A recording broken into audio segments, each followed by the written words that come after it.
This is the Albuquerque Business Podcast with your host, Jason Rigby. Each week, we interview leading local business leaders to inspire the vision and spirit that is in every entrepreneur, discussing strengths, weakness, strategies, systems, and the problems we can all solve together to fulfill a shared vision of a new future for Albuquerque.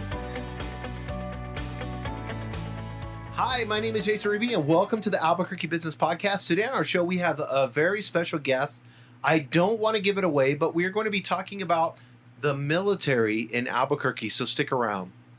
This podcast has been brought to you by 99.9 The Beat FM.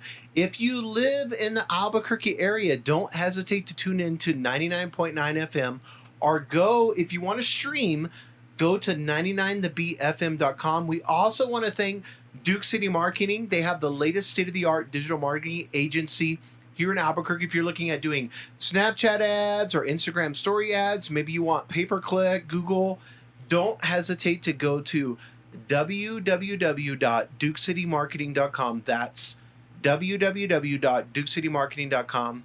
Well, today I'm very privileged to have Andrew, and your last name is Giles? Giles. Giles. Yeah. Okay, I want to make sure I have it right. He is in the Air Force here, and I want to go into starting with you, if you don't mind, about a little bit about your past, and then also what it entails being in the military here in Albuquerque. And I want to specifically talk to business owners about hiring people that are getting out of the military.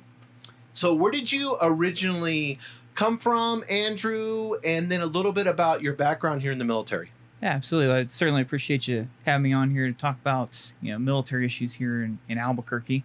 Originally grew up in Oklahoma, pretty much born and raised there. High school, went to initially a 4-year university first. Wasn't all that successful the first couple of years, so transferred to a community college, finished off my associates, was working 2 full-time jobs at that time. And then I finally decided it was time to do something else. So I'd always wanted to join the military. I thought I was going to wait until later after I finished my degree, but it just wasn't in the cards. So I still joined when I was 23. So, I had a little bit of life skills and a little bit of life education under my belt when I came in, which I feel like really helped me transition into the military life. Oh, perfect. So you're originally from Oklahoma? Yes. Yeah, okay, I know a lot of people from... Do you guys call it is it like Okie or Oklahoma? It's Sooners, right? Yeah, well, Sooners. I'm an Oklahoma State fan. So what is Oklahoma State? I call myself an Okie. But okay, yeah. Perfect. Yeah.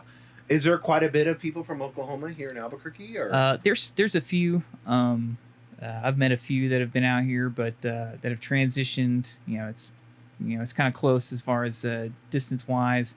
Pretty big metro area. So there's quite a few out here. Oh, perfect. And so, and you're stationed on Kirkland Air Force Base, right? Yes. Oh, okay, perfect. And what do you do specifically there at the Air Force Base? So I am a CV-22 special mission aviator. So it's a lot of words, and it's hard to explain what that is sometimes. So if you see a CV-22 flying around, it's probably me in there somewhere making a lot of noise. And kind of the basis of our job is we help pilots with mission management. So just imagine you're taking a team somewhere, dropping them off, dropping cargo, something like that. So there's a lot of factors you need to know how to do that. How much fuel is it going to take to get there? How long is it going to take? How many guys can I take? How much cargo? All of that. Some of that can be done in pre-mission planning, which we're always a part of, and a lot of it is done, on the spot in the aircraft. You always need a certain power margin to land. You need to know where you're landing, how you're landing, and we're the ones primarily responsible for that. Even as an enlisted guy, it's a ton of responsibility in our position. And then here at Albuquerque is the schoolhouse for us. So we teach guys coming in, sometimes straight out of high school, or sometimes coming from other career fields that aren't aviation related. So we have to, relate what we do. We have to teach them, and then we actually get them in the aircraft and show them the skills and to go on and be successful aviators in the Air Force.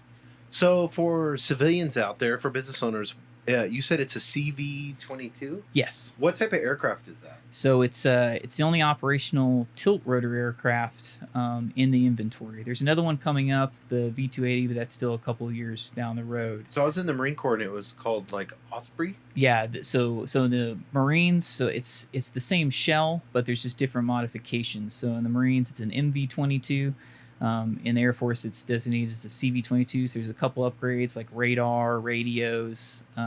Like we have like an MV-22 in the Marines doesn't have a special mission aviator in the cockpit. Oh, they okay. have crew chiefs that do a similar job, but not Mhm. to the same details. So that's the one that has the rotors on each. Yes, on each side, yeah, and it that are tilts able to- up and down. Yep, they call it tilt rotor, so it can traditionally most of the time we're flying around as an airplane, and then we can actually tilt we call them the cells or the engines. We can tilt them up to land as a helicopter. So in like a wartime situation, I mean, God forbid that you go to that, but in a wartime situation, you would be the one that's training to make sure that the missions are successful.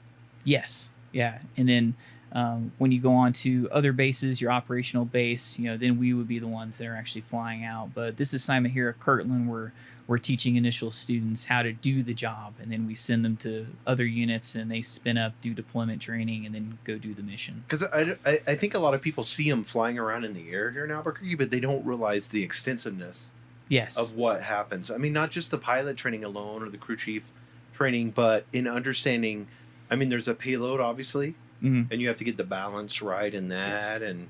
And then from there, you have, how much cargo you're going to carry. Now, I know there's like you have altitude issues here. And Yeah. can you describe a little bit about why is it so special here at Kirkland? Well, so, Albuquerque is 5,000 feet above. Mm-hmm. Everybody talks about Denver as a mile high city, but really, the two things that affect flight the most are altitude and temperature. Mm-hmm. So out here, we always call it the remotes, out down in the southwest remote area. So we have a bunch of helicopter landing zones out there that we go and train to. And the big thing with the altitude and the temperature is you have to be very specific about your numbers. And you have to really pay attention. And that's what we like the environment out here, because one, there's places where we can fly at, go low level, and we can go out and get in the dust, which trains the pilots, that trains the special mission aviator students to really have a good basis to fall back on. Because when you go to some of our other bases that are all at sea level, we have a ton of power. Where out here, you have to be very specific about your numbers, how much fuel, how many guys you can carry out, how much payload. You have to calculate that out. So it gives them a good training environment. Yeah, and I think that's perfect. When I was in Somalia, speaking about dust, Mm-hmm. people don't realize that whole. So now that you have no power, but can you talk a little bit about that? What happens when you have like a whiteout situation or dust? Oh yeah, I remember out here in Kirtland when I first came through school, with the rotor disc size of the CV-22. Obviously, a lot of people complain about how loud it is, and it is loud. I'll give it that. But we generate a lot of dust. So as you come closer to the ground, you start picking up all that particulate and the dust, and it sends it up. And pilots have to know how to, we call it coming inside, and just go off of symbology and be able to land someplace without actually being able to always see exactly where you're landing. So there's literally, they cannot, it's in front of them when they're looking out from the cockpit, they can't see anything hardly. Yes, yeah. So they come in on instruments, just like on Google Maps.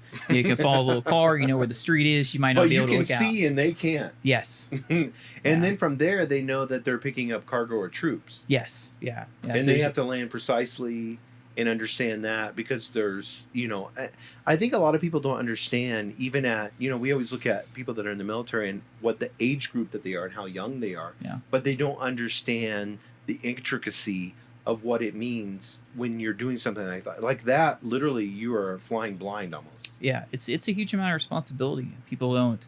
A lot of people don't realize that. I just go out and fly and go to an airport or something like that. But when you get into helicopters or tilt rotor, it's a whole different story, because that's what it's designed to go. It's designed to go places that a typical aircraft or airplane can't go.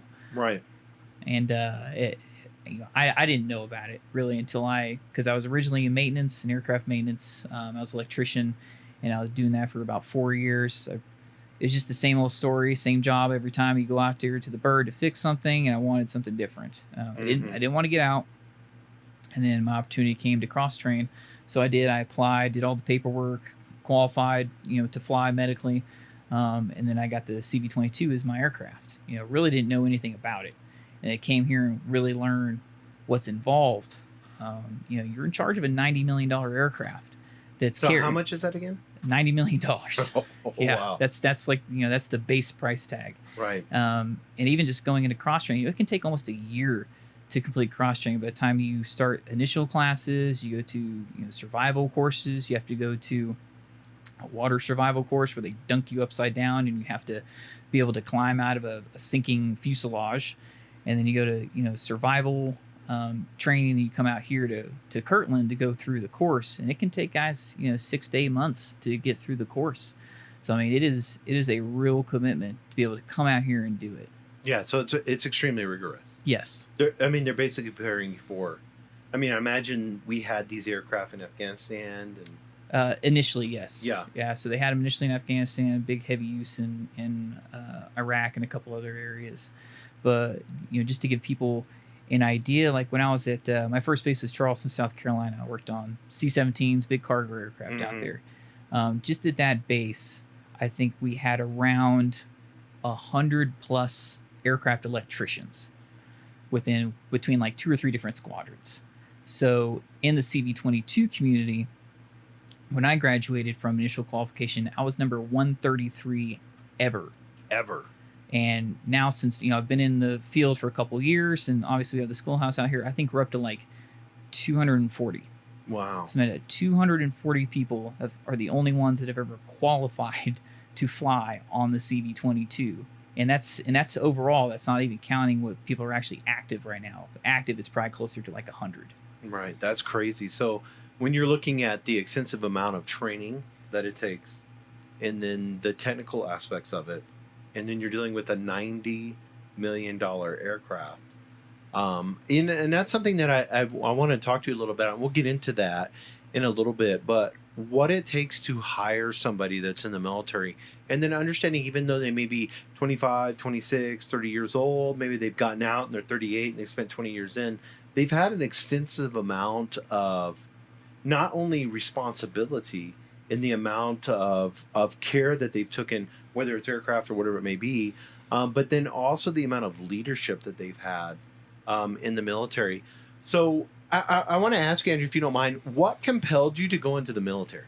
I think initially it was wanted to be a part of something bigger than myself. Obviously, a lot of people associate that with the military. You're in an organization of 100,000, 500,000 strong, and it gives you a sense of commitment. It gives you a reason to get up in the morning and go do something. And then I always wanted to travel. I haven't traveled to a whole lot of bases, but I've traveled to a whole lot of countries. And then for the Air Force side, education, big thing. Either job related, like skills, OJT, on the job training, or actually going to a formal school. Like I'm 3 classes away now from getting my bachelor's, and pretty much haven't had to pay a penny of it except for books. That's awesome. That's it. And that's some people are able to take advantage of that depending on what career field they're in. Some people don't. It's just not their thing. But you still get a lot of formal training, leadership courses, stuff like that, professional military education, whenever you gain ranks and things like that teach you about leadership. And you were saying something when we were off the air, you're talking about here in Albuquerque in particular, about being able to take the time to do some continual education? Yeah, so here we're associated with Air Education Training Command, so we're in a non-deployed squadron, so you can kind of take a break and be able to enjoy what you do and spend time with your family, catch up on classes. Where if you're in an operational unit, you're out the door 8 months out of the year or more. Really depends. So it can be deployments, exercises, because we're in super high demand right now based on where forces are stationed. So you're not at home that much, and a lot of stuff suffers because of that, or you can't catch up on. You can't complete the goals you wanted to complete. So being able to have like because that's something that I've really seen, that there's been an issue, coming from the Marine Corps and then getting out. It was scary. Getting out of the military, but I knew that I had these certain amount of skills. No one ever told me. Right. Like I was in the military, no one ever told me that, being in charge of 12, 13 aircraft, and, being so young and running a shop and doing all this on the aviation side, that I would have these leadership skills and I'd have these abilities to be able to actually even, get to the point to where I could get into a management role in the civilian side. Is there like Now, what does the military do? And we could talk about it good and bad, depending on how you want to talk about it. But like transitioning you from, how many years have you been in? Just went over 10. Just went over 10. Yep. So you're at that mark where you had to either stay in or get out. I was at that point too. Pretty much at that halfway 10 mark. years is you got to make that decision. Yeah, you're either staying in for the long haul, or you're making sure your resume and stuff is good to get out. And so that's something that the classes that they have when because you were looking at getting out for a period of time. Yeah, I was coming up on an enlistment. I think it was my first enlistment. It's around 5 or 6 years. I'm like, hey, what's available? Especially when I was out at Charleston, because they had just opened up the Boeing 787 plant. So they're just popping out Dreamliners left and right. My skills directly applied to that. Hey, aircraft electrician. There's a Boeing product. I work on a Boeing product in the military. Maybe I can get out. Right. Eventually, that's about the time that I decided to cross train, because I felt like I wanted to stay in. But nowadays, they have the TAPS course. I'm not sure if other services have it under the same name. Might just be a different moniker. But most of the time, all it is here's how you make a resume. Here's how you do a job interview. Don't use acronyms and jargon when you talk to people. Right. And good luck. And I'm like, well, that doesn't prepare me to be successful at all. Right. How about how my skills transition? How about how am I going to use a GI Bill? What schools are going to apply? Right. Getting all your records in order, things like that. Even just filing for a GI Bill or tuition assistance, things like that. That they don't cover a lot of that, and really a lot of, I think, definitely the last like 5 years, a lot of third-party nonprofits have started to like pick up a lot of that slack. Oh, right. Like Military One Source is like a big one that's just like a big hub that can provide you with like a lot of different channels and avenues. A couple other companies out there, it's a simple Google search away, but they can kind of help you transition and like in staying connected to people. I think that's I think that's a big thing. You might have if you ever want to talk about that, like when you get out, it's almost like you're leaving, a brotherhood, and you're leaving your friends behind. Right. Because typically most of us are around military people 90% of the time. When you were in the military, how many actual like civilian friends did you have that you hung out with all the time? Right. Very few. Right. And a lot of it's just, having a normal conversation with someone, and they understand where you're coming from in that.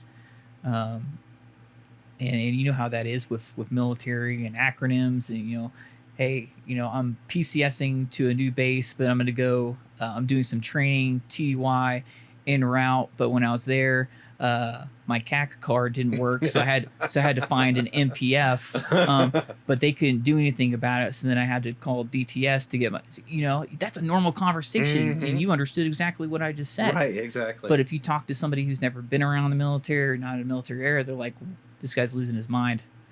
But I think it's, and this is something that I want to share with every business owner that's out there. You will not get the level of leadership. You will not get the level of commitment that you can get if you hire somebody that is either getting out of the military or retired from the military. It amazes me how many few companies that are out there that actually make an effort. Yeah. How many people retire from Kirkland every month? Oh, I'm sure who there's knows? a ton. Yeah. And I know a lot of people, they're looking for jobs outside of Albuquerque. When I talk to military people, officers, you have officers that ran 1,300 people. Yeah. Think about that. Our enlisted people that were in charge of $90 million, aircraft, and they're looking in Dallas and Phoenix and those areas. And yet we have businesses here that are craving for leadership, craving for management that you could almost literally help them transition, plug and play them in there, and managing a restaurant or managing a software company or managing it, the leadership transitions. It's understanding, but you being able to have that commitment, you don't mind, and as well as I do, being a military person, you don't mind working 6-7 days a week, 12, 15 hours a day to get to understand the mission. Yeah, absolutely. And I think the biggest thing is, so many people retire out of the military and they look for something that was basically what they've just been doing for 20 years. Right. And I think, defense industry, Boeing, other companies like that, Northrop Grumman, Raytheon, things like that, they understand that. Mm-hmm. And they try to get those people. Hey, you were just working on the same product I'm trying to sell or fix. You just did that for 10 years. I want you to come over here because you're going to be more innovative. But I think, businesses that aren't directly military related, like you're saying, even retail stores, Right. commercial stores, warehouses, whatever, what have you, they don't understand what they have. They think it's going to be too much trouble to transition someone from a traditional military career back into a civilian career. And it's really not. You still have all the basis. That guy's going to show up. They're going to be driven. They're going to know how to work a crisis. Yes. Risk management. That's a huge buzzword now.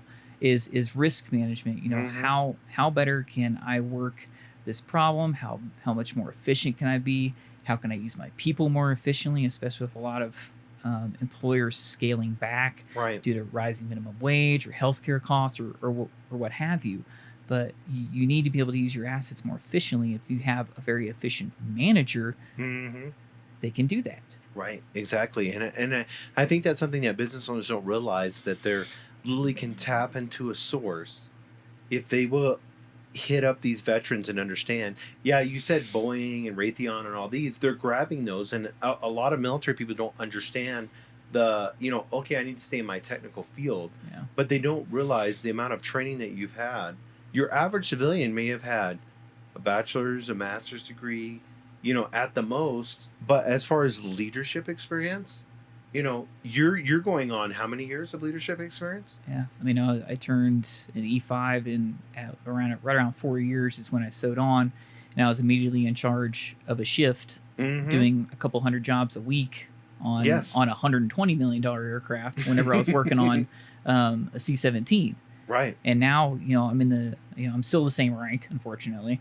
I just haven't tested up yet, but I'm still doing the same thing with more responsibilities on my shoulder, as well as normal family obligations, office work. I think that's a lot of times people get that misunderstanding that all we do is what our job is in the aircraft. But just as well as I do, you're writing packages on people, you're doing EPRs, evaluation performance reports, right? You're doing awards for people, you're which trying is to volunteer. Coaching. In the civilian world, mentorism. It's coaching. Yeah, mentorism. It's coaching employees. Not only that, Andrew, I think what is important is when you look at the aspects of the amount of responsibility that you have now. I mean, look at the responsibility you have now. When you go into the retail sector and there's a store and it has $3 million of inventory, you're literally, not that you want to laugh, right? But it's like, I've got this. Yeah, you can't compare apples to apples. That's the biggest thing, and that's and like you were talking about with people with bachelor's degrees and master's degrees, and the thing, I know the big push when I was coming out of high school, I graduated in 2003, is like, just go to college and get a 4-year degree and then go be a manager. Right. Great. Now I have this piece of paper that tells me I'm qualified to manage people, but I have no work experience. None. And, so how am I going to do that? Stressful environment. Yeah, exactly. Especially retail or food service, things like that. Not to say those can't be stressful, but you realize that people's lives aren't on the line. Right, exactly. And I think that comes to something, and something that I think a lot of military personnel don't understand, in the sense of when it translates over to the civilian, and that's missing the most. And I've talked to business owners, and they have said over and over again, we believe that we don't have a people problem. We believe that we have a training problem. Right. You can't blame somebody for something that they don't do if you haven't taken the time to train them. Yeah. And in the military, how much training do you do? Oh God. I mean, every day. I mean, literally every time we fly and you see us over the skies, we are training. That's what we do. We train, 90% of the time to do 10% of the mission. But that's what it takes. And it's all about, muscle memory and knowing how to deal with the stress that comes up, and knowing how to handle those situations and how you're going to react. And then you fall back on at least the very basics to be able to get the job done. There's plenty of times where we're flying over there and, it's a stressful situation. We're in enemy territory. You get shot at. It happens. You have that panic moment, but then you go back to your training. And that checklist. Yes, exactly. And that's what we reinforce out here when we put students under stress. Like, I need you to be able to fall back on something. And if you don't do it now, I can train you to it, but I need to know where you fail. And I think nowadays, Especially I'm technically a millennial because I was born in '85. But nowadays, people are so afraid to fail because they don't want to fall on their face. They don't want to show weakness or deficiencies because they feel like people are just going to jump on that and pick on them. Like, you have to fail to succeed. Exactly. It's all about how you pick it up. But how can a leader coach somebody if they don't know where to coach them at, if they haven't seen that failure? Exactly. I fail all the time. There's plenty of times where I fail. Even though I've been doing this for going on 4 or 5 years, there's still plenty of stuff. There's stuff I forget. There's stuff I don't run correctly. But I catch myself. I fall back on it, and I push on. I don't dwell on it. Yeah, exactly. Let's say you have a business that's in sales, and you hire someone from the military in sales management. Mm-hmm. And so they're sitting there looking at needing accountability, needing training, needing structure. Why would you not hire somebody from the military to be able to be that manager in that sales environment? Because at the end of the day, they need the training so that when they hit that stressful situation, when they're talking with that client, trying to close a client, whatever it may be, they need that point to where, like you said, the 90%, that 90% of training takes over for that 10% time. And it's sad that we don't have more businesses that are actively, it's funny. I can go to Google right now and we'll type in military transition Albuquerque or military retirement, military looking for job in Albuquerque, because we type in big long sentences in Google now. Oh yeah. And it's amazing to me, companies that don't run ads or have an application process here locally to get these leaders that are sitting there that are wanting to be able to, and at the same point, as well as I do, if you could work 50, 60 hours a week, 45 hours a week, and be able to go home at night to your family. Oh yeah. Yeah, please do. Yes, exactly. Yeah. 9 to 5, the banker hours. Yes. Sure. That's the dream. For 10 plus years, I haven't been on a normal schedule yet. So being able to go in at 9 o'clock and go home at 5 days a week and have every weekend off. It's like a dream. Oh man, it's crazy. That'd be fantastic. And I want to let everyone know. So you just had something that was amazing with your family. Describe that a little bit for. Yeah. So me and my wife, our twins were born on the 24th. Twins. Yes, 24th of January. They were premature. They're 6 weeks premature. They're still in the NICU right now, so it's 21 days now. Are they here? Are they at UNM? They're at Loveless. Oh, Loveless. Loveless okay, Women's, which they have been fantastic. Awesome. The NICU staff up there, the support, both for me and the wife and the babies, it's been fantastic. So the nurses, the nurse practitioners, the doctors there have been amazing. Yeah, support's been great. Baby boy Jameson, he came out at 4 pounds 1 ounce. Wow. Baby girl Leia came out at 2 pounds 11 ounces. 2 pounds. Yeah, so super tiny. But they're healthy and thriving. They're gaining weight every time we come up there. It's been a trip because we're trying to drive up there twice a day to try to participate in the feedings and the care, changing diapers, all that kind of stuff to be involved with it. But it's taxing just doing that. But we're just trying to get, just can't wait till they can get home. So right, exactly. So you were telling me earlier before we started the show. So the military, thank God, but they changed the protocol for maternity leave. Yes, yeah. So for mothers, they extended it out to I think 42 days. My wife's not in the military, but that's just so everybody knows. And paternity leave for fathers actually moved it out to 21 days. It used to be 14. You could break it up, but with the 21 days, it just provides you at least an opportunity to really to get good bonding time in. Right. Yeah, and I think that's important. I know a lot of business owners will look at it, even breaking it up, like you said, having that 21 days, being gone 7 days, working a day or two, and then being able to have the freedom to go back. If you're a business owner and you haven't looked at maternity leave, that's something because you saw how quickly it went. Oh yes, especially in this situation. Very much so. I mean, being in the hospital. I mean, basically, you're going twice a day. Yeah. Spending hours on end in the hospital. Yeah, I mean it's roughly about a 20-minute drive, so 40-minute round trip every time. We spend an hour and a half up there, so you're spending 5 or 6 hours of your day either en route at the hospital or going back to the house, just trying to keep the household in order at that point. But and that's another one of those benefits that a lot of people don't think about on the military side. About I know we'll get into it a little later about joining the military and why. And there's hardly any other companies out there that are going to offer you 30 days of vacation every year and benefits and the health insurance that you do get through the military with TRICARE, even though it does have its faults. But there's a lot of good positives out there about it. Right, exactly. Yeah, and I think that is something that's important.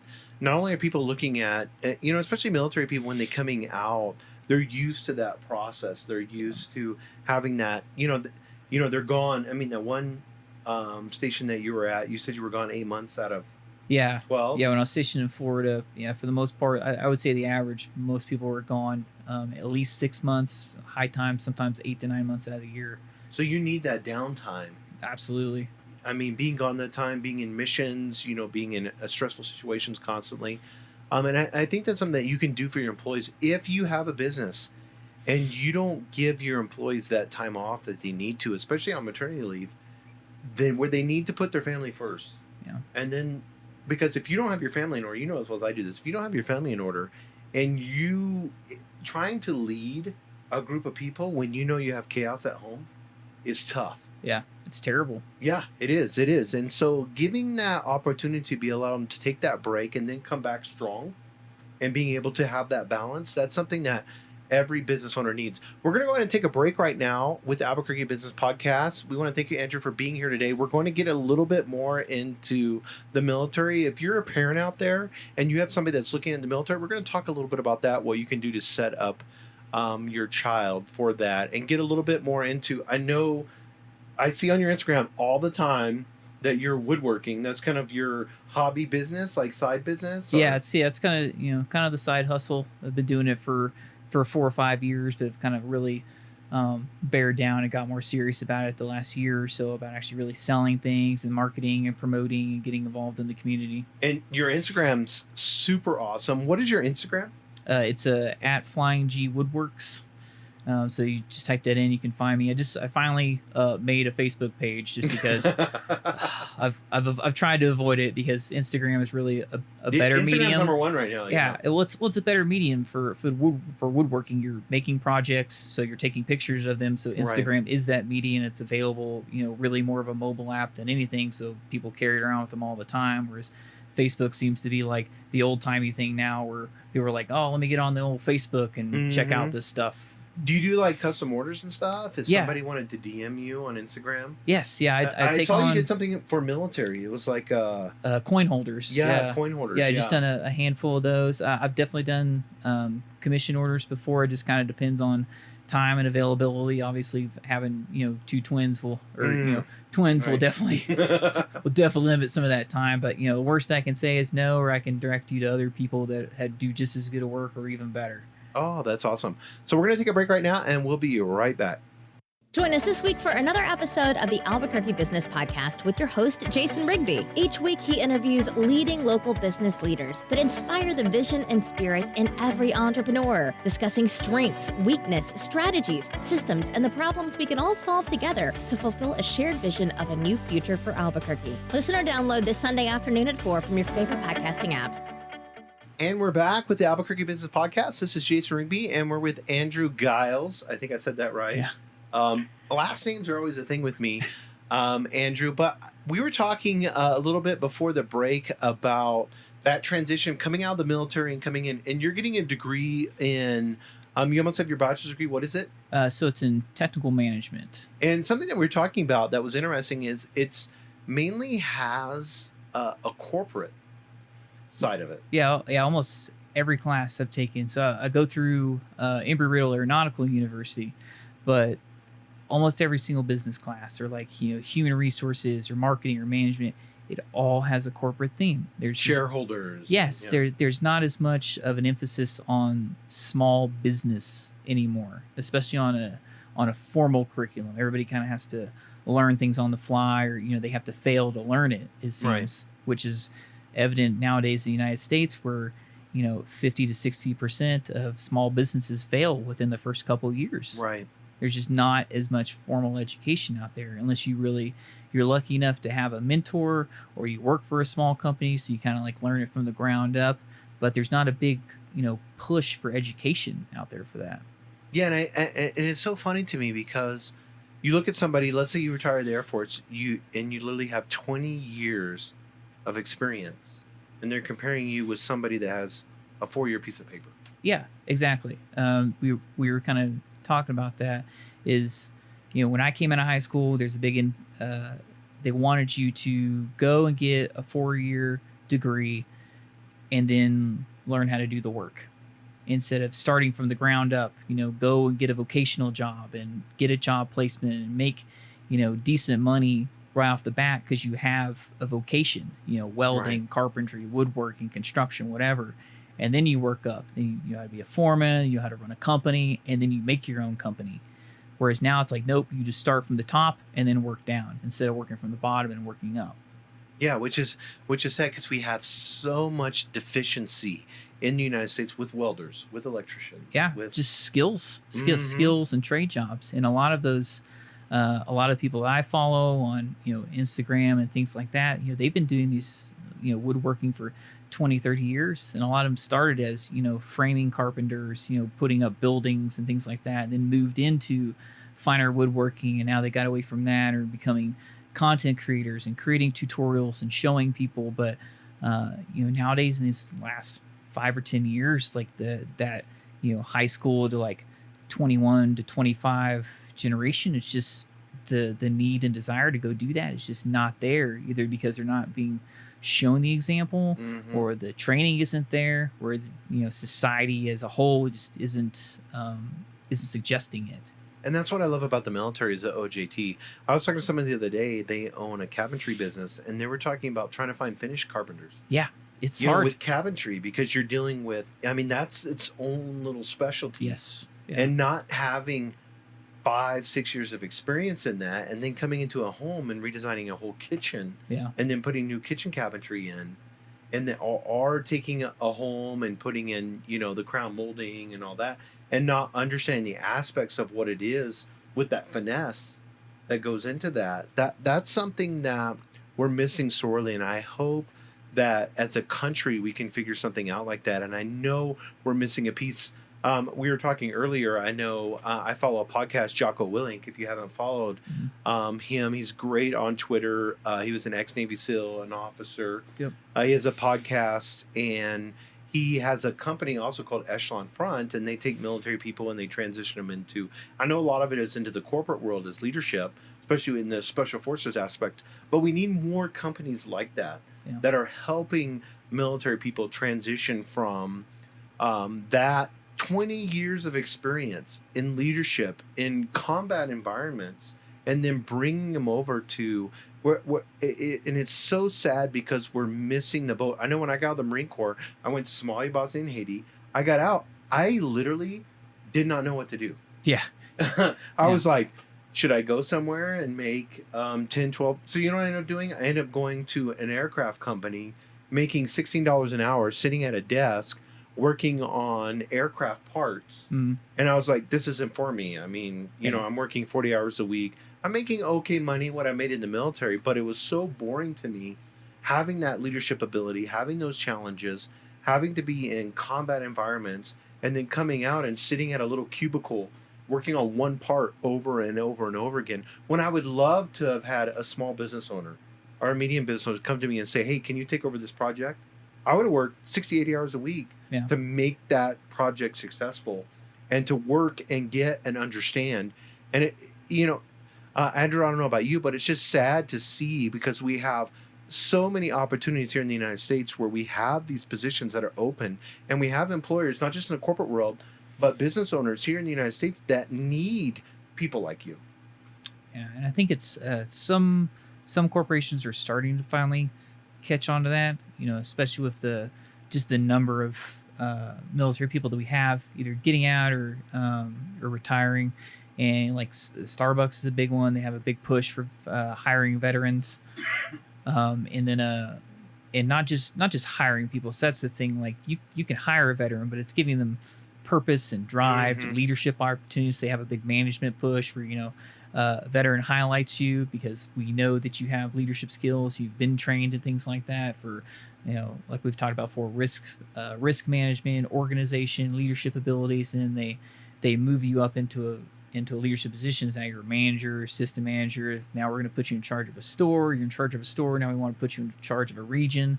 So there's a few companies that get it, but it's not the majority. And they're usually larger corporate entities that have the money to spend on those kind of programs, whereas a small business or even a medium business, anywhere between 2 to 100 employees, they don't know how to do that. They don't know how to focus someone, and then they lose interest. You hire somebody who's normally always a part of something larger than themselves, and now all they're doing is making a widget 8 hours a day, and that's all that's expected of them, and they get bored and they go find something else. Right, exactly. I want to get into a little bit, Andrew, if you don't mind, about if there's a parent out there and they have somebody that's going to the military. I know for me, I didn't feel like college was an option for me. My father was in the Marine Corps. My granddad was in, World War II. And I wanted to go in the military. I didn't understand it completely. But what advice would you offer somebody that's first, maybe they're young and they want to start out in the military. Maybe they're looking at the military. What advice would you offer them? I would say that my path was kind of like that too. I thought I was going to go into the military right out of high school. I went to a traditional university first, kind of like, played around with that for a couple of years. Finally got an associate's degree, at least, out of my troubles. And I finally told myself it was time to go.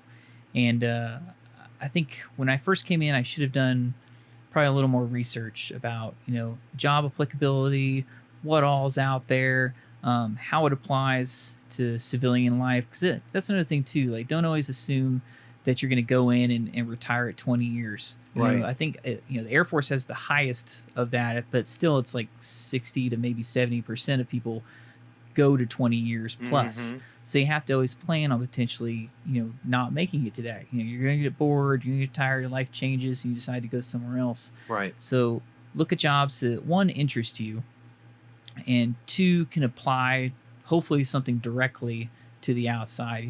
The medical field is pretty easy.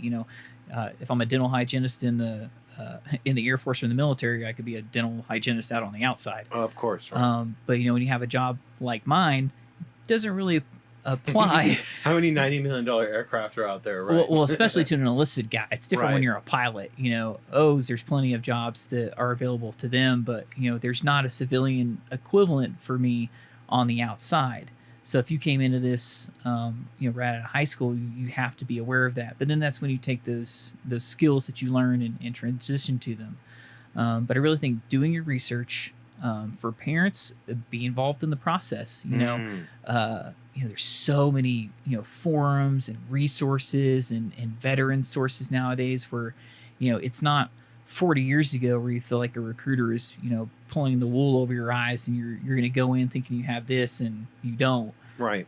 It's not like that anymore. It's hard for them to hide things like that. There's so many different, especially online assets. I think nowadays with people coming in straight out of high school, they never had a full-time job, they hadn't gone to school yet, and all they know is the military. And for lack of a better word, they become spoiled because then they get out and think daddy's paying for their car payment, their insurance, their cell phone. An E1 through an E3 always has the most expensive car because because they don't have anything else to spend their money on because they get food and shelter. How many Camaros, Mustangs, oh my WRXs? Gosh, yeah, 24-inch rims in the dorm parking lot. Like, what are you thinking, man? But I was at least smart enough to, like, I had known how to save money. I knew I needed to set money aside, things like that. But the military doesn't always prepare you for that, or it's usually more of a voluntary basis. Like, hey, here's this personal finance class that's coming up. You guys should probably go do it. They don't, hardly. I'd rather go to the gym than go to that. Yes, yeah, that's where most people go. And that's when people get out, and that's the people that will dog the military sometimes. Oh, wasn't that great of experience, or blah blah blah. And it's because they didn't take care of their career. I remember the first week that I got to Charleston, when I was first stationed there, there's a reserve master sergeant that worked in the shop that I did. And he said, nobody's going to care about your career more than you. That's good advice. There will be people that will help mentor you, and they'll throw you lifelines like, "Hey, there's this opportunity coming up," but you knock that life preserver away enough times, they're not going to throw one back to you. They're going to find someone else that's driven to do it. So I would definitely say, look at something that interests you, something that applies, to a job on the outside, and then once you get in, be driven to learn the skills to do that job well. Because then you will progress. They'll give you more responsibilities. They'll put you in charge of stuff. It leads to other opportunities. Because just as well as I do that, leadership will look for people that are driven or looking for more opportunity than they have. Yeah, exactly right. Especially when those opportunities are higher than what rank you are currently. They want you to do that. They want you to progress. They want you to be a leader, because those are the people they want to stay in for 20. If they do, they do. If they don't, they don't. But those are the people that they want to drive, into those awards and, education and things like that. Like, look, we want you to do this because we feel like it's going to make you, one, better at your job. Two, it's going to make you a better leader. And then eventually you become a leader and become in charge of people. And then you're mentoring people. You've gained the skills to do that. So I think just really being involved in the process is what you need to do. And there's tons of online resources nowadays, way more than, even, 10 years ago when I came in, I didn't know anything. I was like, hey, I like airplanes. Cool. Yeah, I happen by that default. In the Marine Corps, everybody wants you to be a 0311, which is infantry. Yeah. And then you have the recruiters, and they're doing, everybody has a bad mentality. They're almost like used car salespeople, Yeah. But nowadays, it's a whole different ballgame. Yeah, because you can call people out on it. It's not, the power of Google. Hey, well, I want you to go do this, this, and this. Well, what about this job right here? Like, oh, that's not available. Well, I just looked it up here and it says you guys are in a shortage of people here. Right. It's so much easier to find that information nowadays. And if I would have, I don't know, maybe a little smarter, my path is still good. I'm not dissatisfied with any part of my career so far. But I could have pursued something else, something different that's more applicable. I could have got into flying first instead of going into maintenance. But you rely on those experiences and you understand what goes into it. Makes me a better special mission aviator having that maintenance background for sure. Exactly. Absolutely, it does. So if I only came in as a flyer, I wouldn't have had that experience to fall back on. Yeah, I think it makes you more compassionate towards you understand that maintenance. How many hours it takes. Oh yeah. The amount of maintenance it takes to get 1 hour of flight. Yeah, absolutely. And being able to understand that. And I think it's so important. So what if somebody was, an E1, E2, E3, and they're looking at that beginning part of leadership, once they get E4, especially E5, and they become a leader, what are some of the things that you learned and some of the things that you struggled with in those beginning processes? I think first it was, especially in the maintenance side, it was how to manage people efficiently and task management, time management, because you have so many jobs to do, you only have so many people to do it, you have to divide stuff out, and then as I became a flyer, the big thing was accepting failures when they happen, and moving past them. I think that's a big thing. Don't drive on it, or if you have a member of your team that does fail, ask them, hey, what did you learn from that? Cool. Are you going to do that again? No. What's a better way to do the process that you just tried to do? Well, I could do it this way. I could do it that way. Okay. Maintain that. And hopefully they'll make the same mistakes again. But then when you have somebody that is making the same mistakes again with that repeatable process, that's when you pull them aside and you're like, look, I don't think this, I appreciate you going through with your process. It's not working. Here's a better way to do that. And that's the mentorship as well as leadership. A lot of people say you can't be a good leader until you're a follower.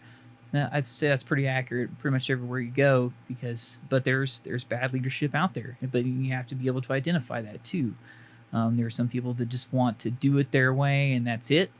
The benefit of being in the military is usually those people will PCS somewhere in a couple of years and you don't have to deal with them anymore. Yeah, they're short-term mentality. Yeah, so that's sometimes you deal with that. But even more in the military nowadays, there are more channels that you can go to, higher up than that to talk to, and for the most part, people are reasonable. They'll understand that maybe they were in the wrong, or maybe there's a different way you can do that, or something, being more efficient with it. There's plenty of that out there. But it's so funny because in the military, you can, I mean, a lot of times we'll try to be humble and understanding, but you can really see bad leadership. Yes. I mean, you go to a restaurant and you watch the whole process with a waiter or waitress, and then you see the management, and I mean, in the military, we know we take problems and we hit them straight on. Yeah. So if it means go talking to a customer and having to deal with that bad conversation, we're going to do that right then and there. Yeah. Because we know if we can solve the problem right then and there, we don't let it delay. And that's one of the things I love about understanding leadership in the military, because at the end of the day, we're not afraid to have that conversation. And we have those conversations every day. Now you're in that military environment. When you get out, there are so many business owners that need to have a conversation with somebody that will literally wait months and months and months because they're their friend. Or, how many friends do you know in the flying community that you've had to set aside and say, hey, I know I'm your friend, but this is what's going on. You failed in this area. This is a process that we need. And that's the conversation that needs to happen, because to me, leadership is about being genuine and being honest, and then holding those people that are around you accountable. Yeah, it's conflict management. It's a huge thing, especially now.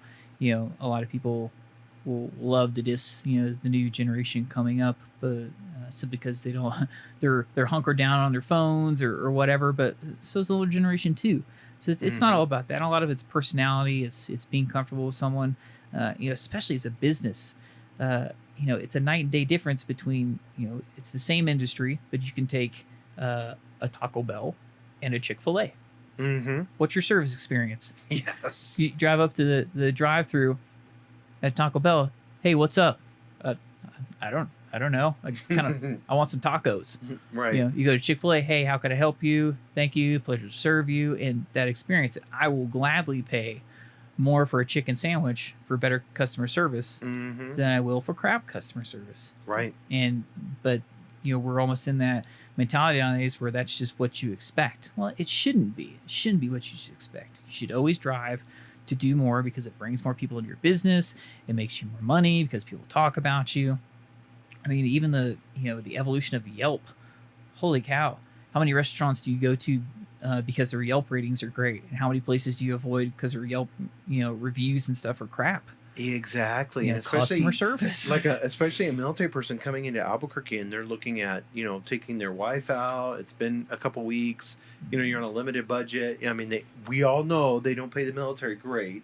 So, and then you're expecting to go out there and you don't know the area. Yeah. So you're going to Yelp and you're looking and you're making that decision based off of that. And I have harped on that with business owners. Make sure your reviews, your Google reviews, your Yelp reviews, get the people that love you to put those reviews out there. But I think more important than that, and this seems to be like a leadership podcast, but I think it's so important when you look at yourself and the amount of leadership that you've had to display over the years, and you look at the amount of people that you've had to, we call it coaching, that you've had to coach or mentor or bring up.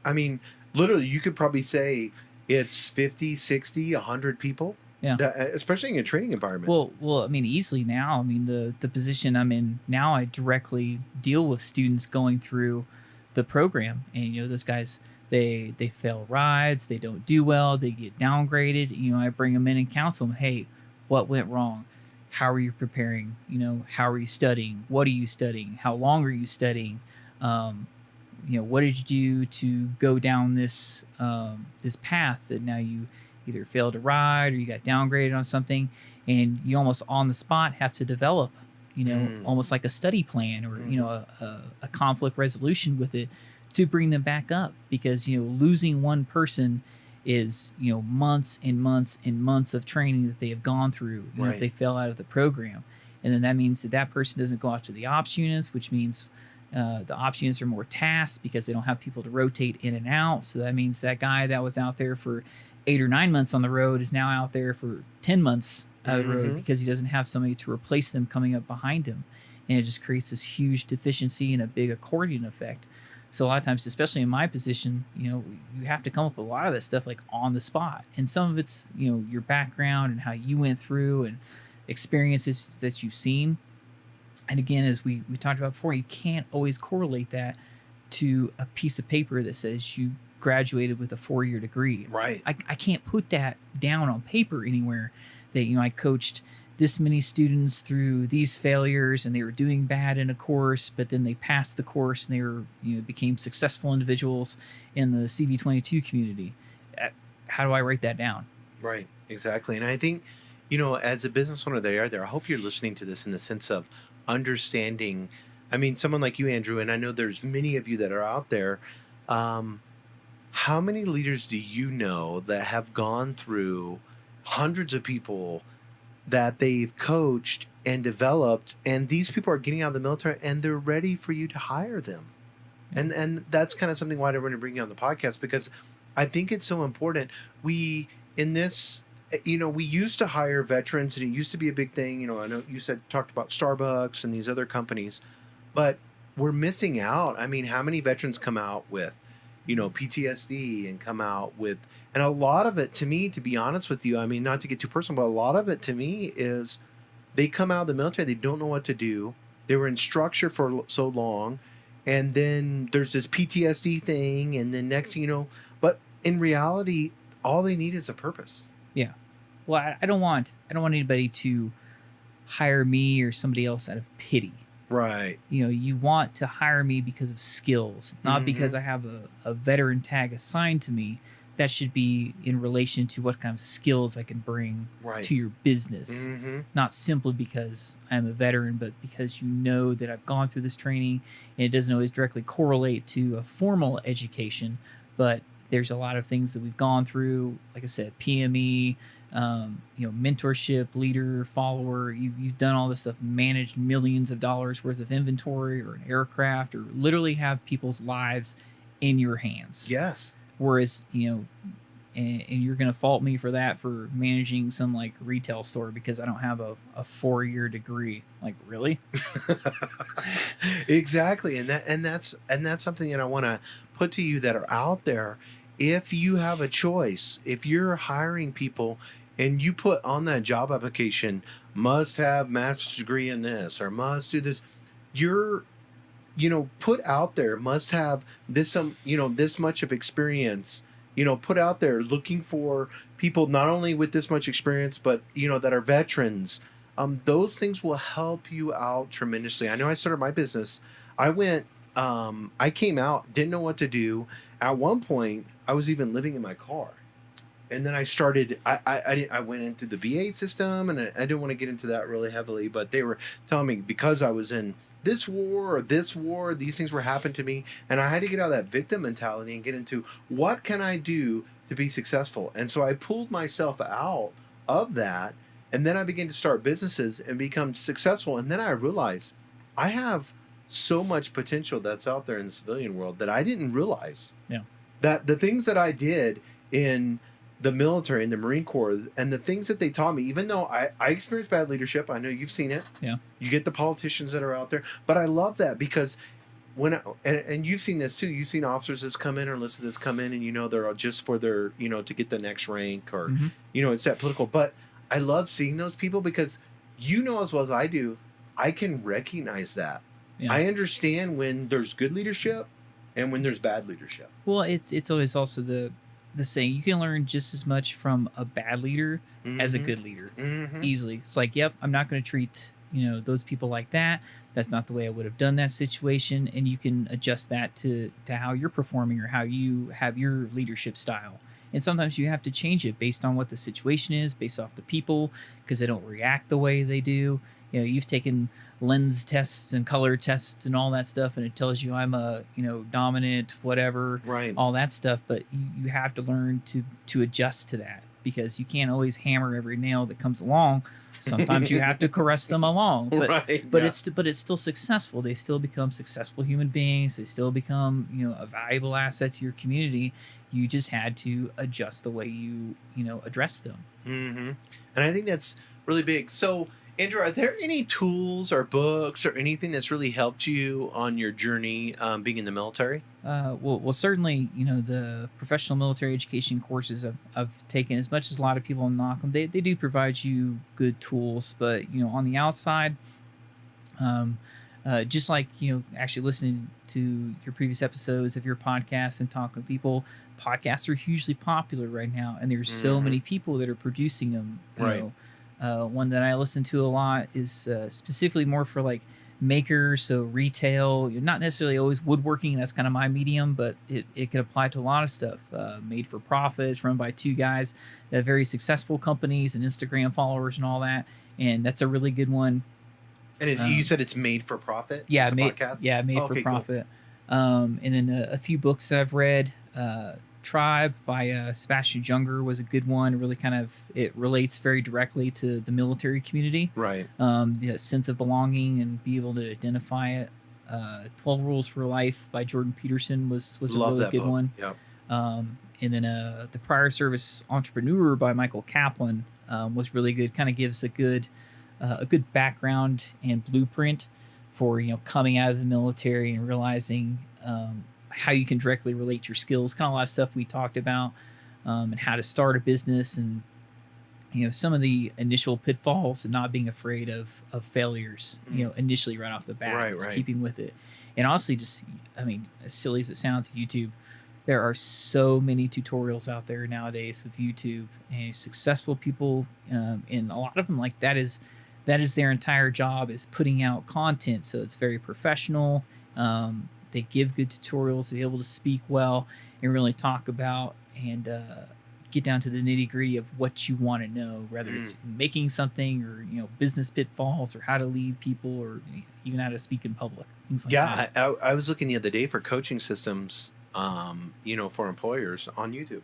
There's everything, even from putting your model number for the dryer that's broken to look at a bearing and how to replace it. That's crazy. That's usually the first thing I go if I need to like find something or know how to do this or know how to make this or how to use the stain or how to do a joint or something like that, is I go on YouTube and I look.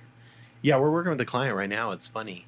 On my digital marketing company, we're working with a client right now where that age group and demographic is the Joe Rogan podcast. Yeah. So literally for 2 cents a view, we can put a commercial here in Albuquerque for their company right before the Joe Rogan and right after the Joe Rogan podcast. Nice. Yeah, so YouTube right now, I mean, if you guys don't know about it, YouTube right now is a great way to advertise with commercials. And if you have a video or you have video production or something that you're interested in, please don't hesitate to get a hold of us. We'd be more than happy to help that. But I want to get into a little bit about woodworking. So we've talked about leadership. We got in the military. We kind of did the serious stuff. Right. And I've seen some of the stuff.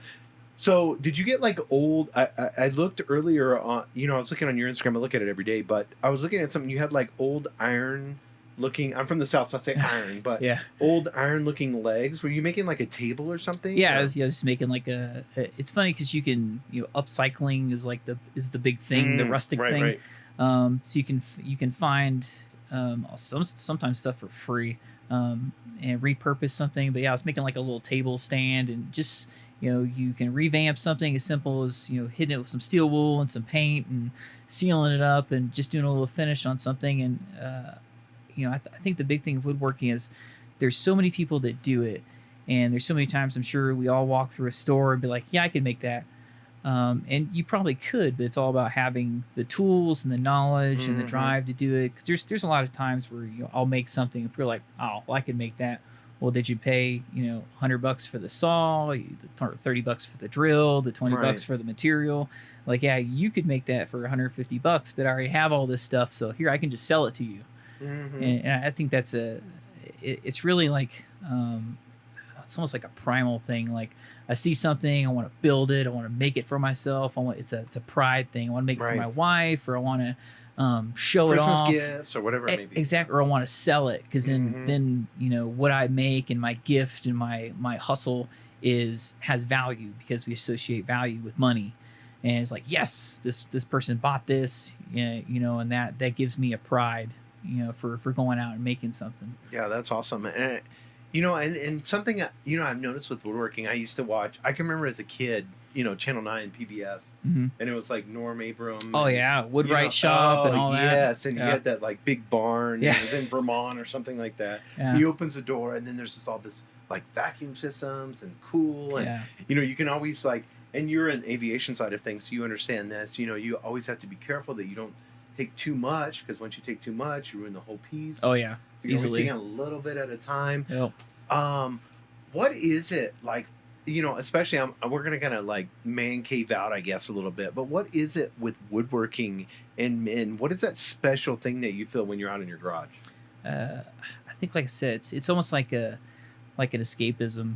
People call it, the man cave or the she shed or whatever they want nowadays. But it really is like, you go in there, you're going out there with a purpose. Like, I'm going to make this out of this raw material, and I have a vision, and I have the tools to do it, and to make it. And then when you get done, it looks like it, and you can show off the people. And really, it's a great, I call it shop therapy nowadays. You can just kind of zone out everything, tune into a podcast, tune into some music, something like that. And that is your area. That is your zone.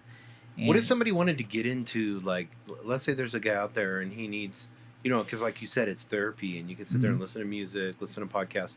What are some of the things that if they want to get in woodworking, I know you've gone through the whole gamut of it, buying things that maybe not worked out in the beginning, not knowing, what are some of the things that they can start out with? Yeah, well, it's amazing what you can do with just a few tools. So I think a lot of people think if they buy, $10,000 worth of tools, they can make something that's worth $10,000, and it doesn't. It just means you spend a lot of tools to make something that's crap.